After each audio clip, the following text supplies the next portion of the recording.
මාලදිවයිනේ මිනිස්සු ඔය දැක්කද කෝටි 30ක මුදලක් එකතු කරලා දුන්නා. ඒගොල්ලන්ගේ දෛනික වැටුප ලංකාවේ අසරණ වෙච්ච මිනිස්සු වෙනුවෙන්.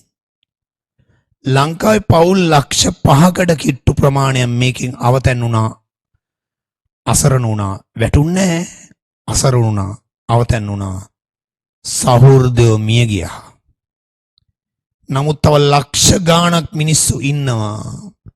තාමත් අනිත් මිනිස්සු වෙනුවෙන් පපුව උණු වෙන. ඔයා දැක්කේ මිනිස්සුන්ව තමයි මේ දවස් ටිකේම ටීවී වල. එන මම කරන පොඩි ඉල්ලීමක් ලංකාවේ මිනිස්සුන්ට. මාලදිවයිනේ මිනිස්සු කෝටි 30ක් එකතු කරලා දෙනකොට අපිට බැරි වෙයිද තව කෝටි 100ක් 200ක් කෝටි 1000ක් ලංකාවේ මේ රජයේ නිල අරමුදලට එකතු කරලා දෙන්න? කවුරු වෙනුවෙන්ද? අපේම මිනිස්සු වෙනුවෙන්. කෙවල් සෝද ගන්න රුපියල් 25000ක්. පාසල් යන ළමෙක් ඉන්නවනම් ආපදාට ලක් වෙච්ච 25000ක්. එන මේ මුදල් අපේ මිනිස්සු වෙනුවෙන්මයි නේ.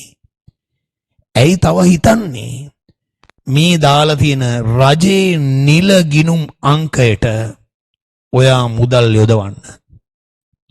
පුළුවන් වෙන්නේ රුපියල් 500ක්ද 100ක්ද 1000ක්ද ලක්ෂයක්ද දෙන්න.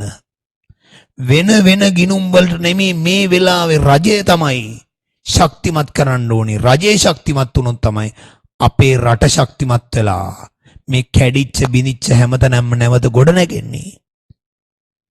කොච්චර මිනිස්සු අනිත් මිනිස්සු වෙනුවෙන් උදව් කරාද?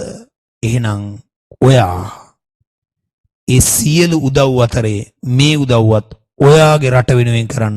ඔයාගේ යාළුවන්ව දැනුවත් කරන්න. පිටරට ඉන්න කට්ටියට මේ වීඩියෝ එක ෂෙයා කරන්න. මේ account number එකට රජයේ නිල ගිණුමට ඔයාට පුළුවන් ඩොලර් වලින්ද ඩිනාර් වලින්ද යෙන් වලින්ද එකතු කර කියලා. අනිවාර්යෙන් ඔයාගේ ඉල්ලීම ඒගොල්ලෝ අහක දාන්නේ නොහැක්කක් නොමැත කියලා කිව්වේ නිකන් නෙමේ. ලංකාවේ මිනිස්සු ඒ තරම් වැටිච්ච හැම වෙලාවෙම කොවිඩ් වලදී වගේම සුනාමි වලදී වගේම මේ වෙලාවෙත් නැගිටිනවමයි අපි එකට එකතු වෙලා. ඉතින් අපි මේ වැඩේ අනිවාර්යෙන් කරමු.